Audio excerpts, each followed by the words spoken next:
What up, people? What's good?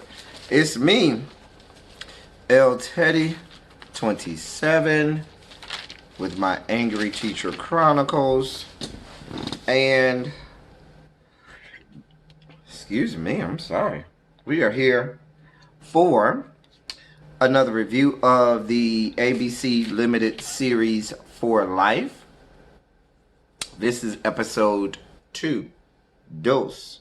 Shout out to all my Deuce Clubs out there. You know who you are.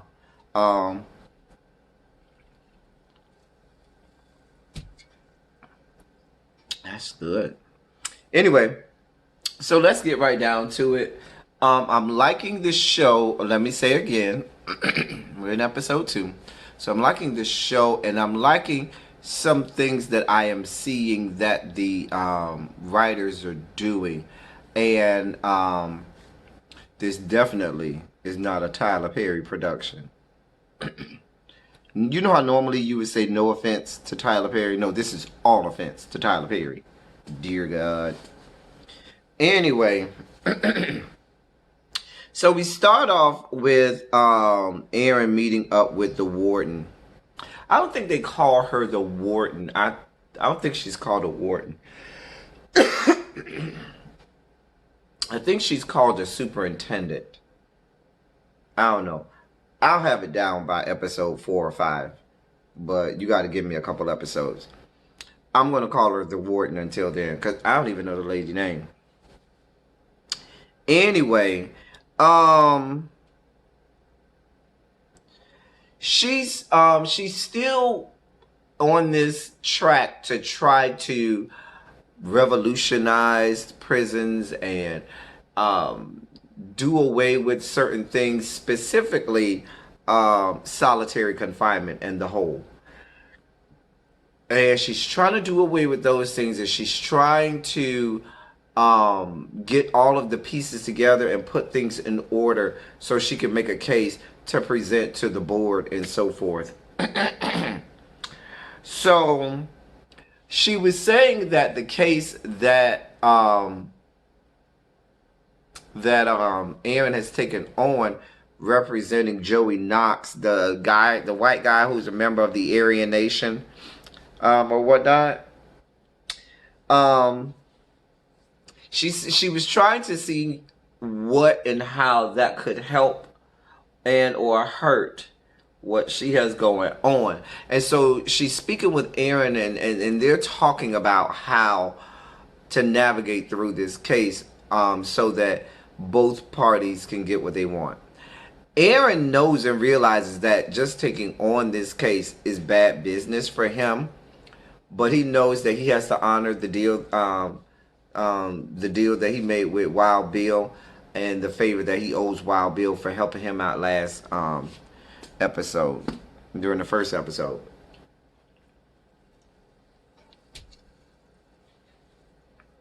So Aaron tells her about this case that he's going to take on, where he's basically going to take the New York Police Department, the NYPD, to court, because he wants his case files reopened. And he wants to be able to have the evidence and the files reopened so that they can reopen his trial and retry his case. So they discuss him doing that, and he says, well, listen, I know you told me to, stand down with all of the publicity and things like that and stay out of the public eye. So he was like, I'm not going to do it here. I think they're in Brooklyn, if I'm not mistaken. He says, I'm not going to do it here. I'm going to do it in Manhattan. Nobody's going to be checking for me in Manhattan. This, that, and the third. And also, no cameras. I'm not going to do any press or anything like that. And she kind of warns him. She said, listen, you really can't control what the press does and what they find out. So he tries to reassure her that, listen, nobody's going to be checking for me to do anything in Manhattan. and so they leave it at that. Aaron then goes to go see Joey Knox, a white boy who was a member of the Aryan Nation. And he goes to go see him in solitary. And so he tells him, because the white boy doesn't know that he's going to be represented by, I'm sorry, y'all. Something is making me cough. I apologize for that. But he doesn't he doesn't know that Aaron is going to be representing him before this little hearing board, because when you have these offenses in prison, of course they got to meet and see whether or not they're going to add more time to you. So Aaron tells Knox, listen, I'm gonna represent. He was like, why you representing me? Well, I owe Wild Bill a favor. And he tells him all the details about how Wild Bill helped him do this forgery thing that helped him win his last case, this, that, and the third. And I guess he told him that with the hopes that that would make the guy want to talk to him. And the guy looked at him and was like, is that supposed to, make me feel better? Is that supposed to make me want to talk to you? And so I personally think that this could be a critical mistake that Aaron is making by telling him all of the details about what he did, because it's illegal. Forgery is illegal. And definitely forgery is illegal if it's going to be presented in a court of law. Now, and that was one other flaw that I saw last episode, and I didn't mention it. Excuse me. The girl knew that she didn't write that. She knew that's not my letter. Yeah, that might look like my handwriting, but I don't remember writing that.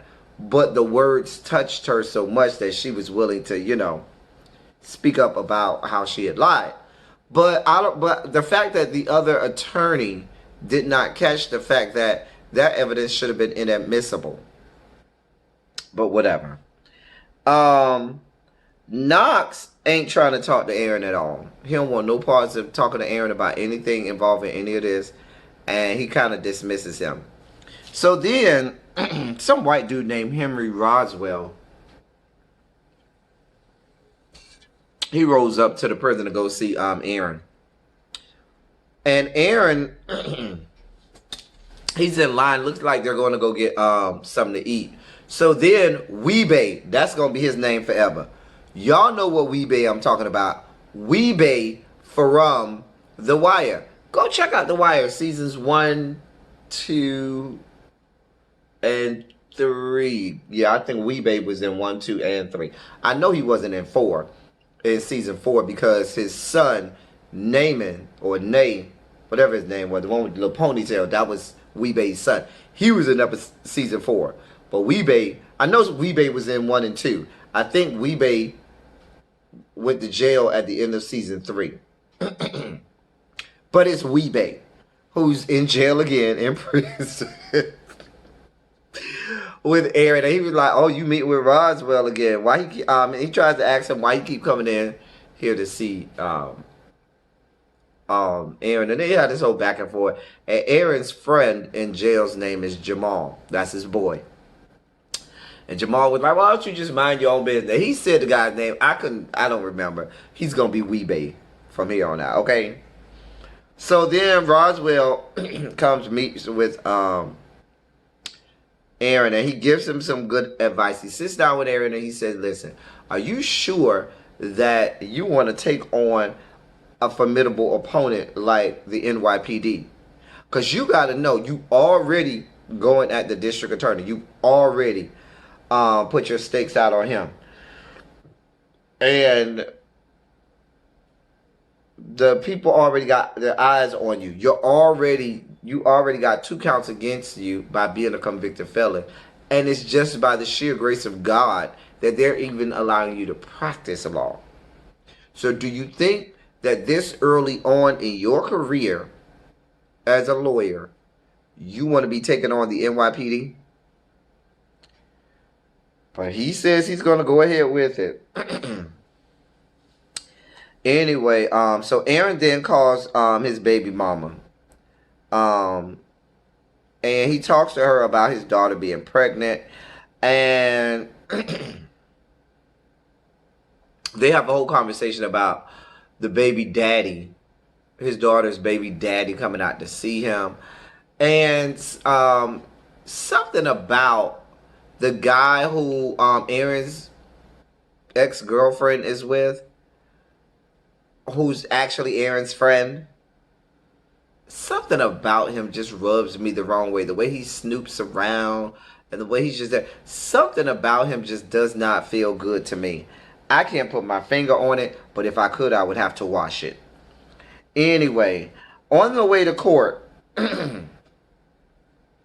before Aaron gets in this bus to go to court, the captain of the correctional officers, the guy who's over all the correctional officers, he talks with Aaron about representing. Now he was like, "You really think it's a good idea for you to represent this guy who hit CO, who hit one of the guards, who fought one of the guards?" And Aaron said, "Listen, I ain't trying to cause no trouble for nobody, but I got to do what I got to do. I represent all of the inmates." And so the captain was like, "Okay, so you gonna represent the guy who's in the hole for beating up one of the guards, and now you about to go to a trial where you are going up against the police department, the NYPD. You're not making any smart decisions here." I ain't even gonna go there with y'all. Y'all already know. If you watch my reviews, y'all already know about my central AC. It's disrespectful. Anyway, this is going to cause trouble for Aaron in the long run. You can bet your bottom dollar that. But Aaron pushes forward. They go to court. Aaron gets a little small victory. The judge says, "You know what? I'll allow this case." And he says, "Y'all got 3 days, NYPD lawyer. You got 3 days to have a rebuttal and to figure out what you're going to do to not have me, or what rebuttal you have in order for me not to release these files to Mr. Wallace." So he had a small victory, so he could end up getting the evidence and the files and evidence from the NYPD so he could examine it and work on reopening his case. So he got a smaller victory, and he was a little happy about that. Then he talks on the phone with his daughter, and they talk real briefly about the baby daddy coming up to see Aaron.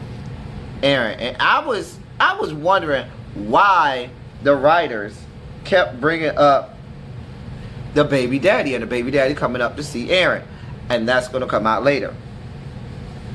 So the DA goes to see the DA. What's the Glenn? I know his first name is Glenn. Glenn Maskins. That's his name. Glenn Maskins is the DA. He goes to go see Roswell. Apparently, Henry Roswell, who went to go see Aaron, who's helping out Aaron, they used to work together, the DA and this Roswell guy. And the DA, Roswell used to be a public defender. And Roswell is using his work with Aaron to help him, basically to ease his conscience, because he did a lot of bad things back in the day when he was a public defender. And he knows that he's done wrong by a lot of people, and so him helping out Aaron, I guess, is his way of easing his conscience and so forth about the things that he did in the past. We also find out that Roswell has had his law license suspended because of something dealing with alcohol and stuff like that. They didn't go into the intimate details of the actual reasons why, but I know it stems from alcohol use and or abuse. Aaron then goes to see Knox's old cellmate because he's trying to get information about why Knox would fight a guard, and Knox has never fought any guard, never got any trouble all these years he's been in jail. So he asks him about the day of the altercation, and the old cellmate says, "Listen, we were cellmates for 2 years. There was something about Knox that spooked him that day. He was afraid for his safety. He got spooked that day." Aaron says, "How do you know?" He said, "Listen, when you're the roommates with somebody for 2 years, you get to know them." Aaron then, the look he gave him was like, I think it's a little more than that.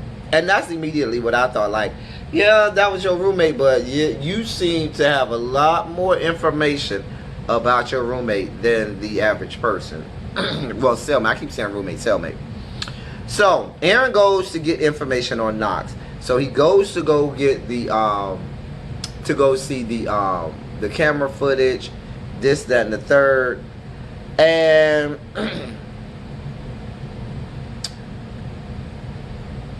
Aaron, we find out that Aaron, not that Aaron, but that Joey Knox was trying to get away from Wild Bill. Okay? What had happened is this. Let me give you the story right now. Aaron and the old roommate not Aaron, I keep saying Aaron. Joey Knox and the old cellmate who Aaron went to go see were lovers. The cellmate ended up giving Joey syphilis, and Joey developed sores, but I don't think syphilis gives you sores. Anyway, how this was found out, Aaron did one of the illegal things that he did. He goes to Joey and tells Joey to sign this thing saying that he gives up his right to be defended or something like that. So he thinks he's signing one thing. He's actually signing a release of his medical records. Aaron looks at his medical records. He sees that he has syphilis, and he puts it together and gets the cellmate to admit that they were lovers. They were banging skins raw, okay, in jail. Baby, they was getting it down. They was doing the dookie chase, okay? And the cellmate gave Aaron syphilis. Apparently, something about when they were in the showers, the members of the Aryan Nation saw these sores on on Joey, and figured out that he had syphilis and got it from the cellmate because they were lovers, and they beat him up. And that was the warning. And after he got beat up, they requested that they no longer be cellmates. So they stopped being cellmates. They have no contact with each other anymore because they told Joey that they would kill Joey if he continued in this homosexual relationship. So the cellmate and him split up and weren't cellmates anymore. But something happened that day of the altercation, and Joey went to go see the old cellmate and was spooked. And so the plan that Joey had was, he had this made up fight with the guard to get himself put into solitary so that he would be away from Wild Bill and the Aryan Nation that was trying to kill him. But before that, what Joey tried to do was he went to another guard, this black guard, and CO, and said, listen, I need help. I am concerned. And you can see on the camera that he was very concerned about his safety. And the guard, basically brushed him off. So there's this other scene where Weebay approached, y'all know I'm calling him Weebay at this point. Weebay approaches Aaron. Weebay says, you really think it's a good look for you to be representing a member of the whites? I keep calling them the Aryan Nation from Oz. But the whites. And you got all us black people in here, and you ain't representing none of us like this, but you over here representing this white boy for Wild Bill. Aaron, Aaron keeps it moving. Aaron goes to go see Wild Bill and tells Wild Bill he knows that Wild Bill is after Joey. And Wild Bill basically admits, yeah, we trying to get him out we trying to get you to get him out so we can take him out. But you owe us. And you need to keep your promise. You need to keep what you owe us this. We gave you a favor. You owe us a favor. You need to do what you got to do. So now Aaron's caught in this bit of a quagmire. Aaron's daughter then you see Aaron's daughter that she's talking to her mom about the baby daddy, and said that the baby daddy has not told the parents, his own parents, that the daughter's father is in jail, and he's trying to figure out how to tell them that. And he also um, is afraid to go see Aaron. He's scared. He's a young teenage boy who's scared to go see Aaron. Then we see the warden and her wife at home, and they're discussing Aaron's case against the NYPD. So the wife, who's the one that's running against the DA Maskins, wife tells her, listen, because Maskins kind of threatened them and said, listen, if y'all let Aaron go and have this case against the NYPD, that's kind of breaking the agreement that we have. And I'll go to the New York Post and let them know all about this nepotism and all this stuff, this conflict of interest that y'all got going on. So the wife says, listen, he's going to keep holding, basically, he's going to keep holding that over our head. We need to just go ahead and do what we got to do. Tell Aaron, do what he got to do. Push forward. Push through. And that's kind of where that goes. And so that's why, I mean, they just basically say, have Aaron throw caution to the wind. We're not going to be held captive and threatened by Maskins that's going to keep threatening us, because it's going to be a conflict of interest whether or not Aaron's doing anything.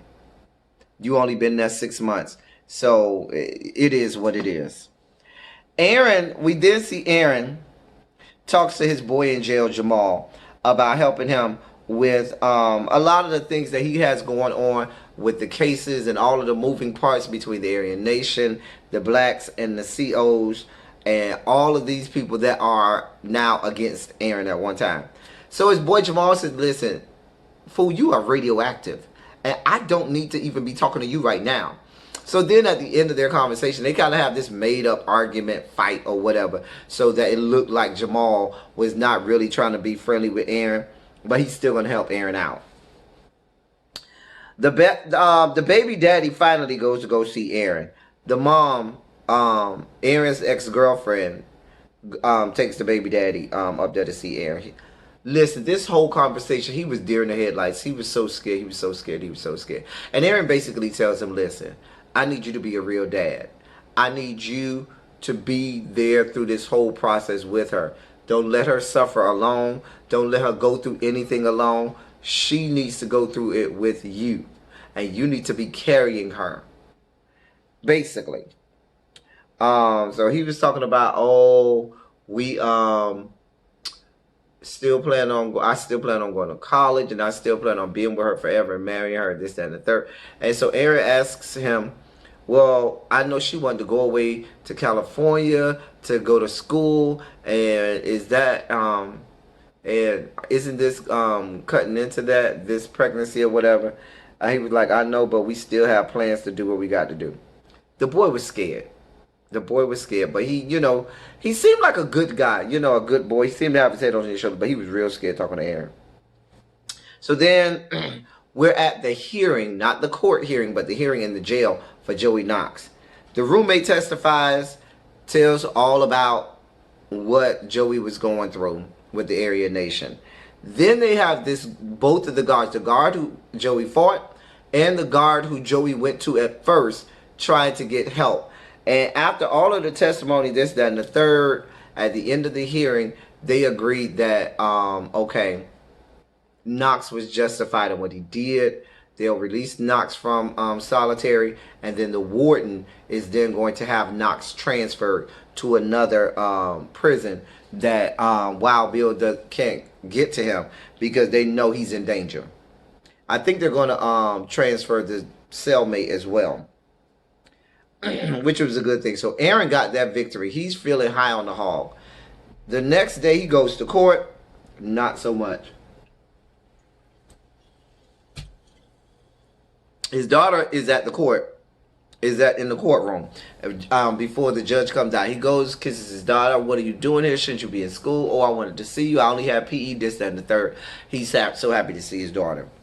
But baby, when that court hearing came, baby, they were ready.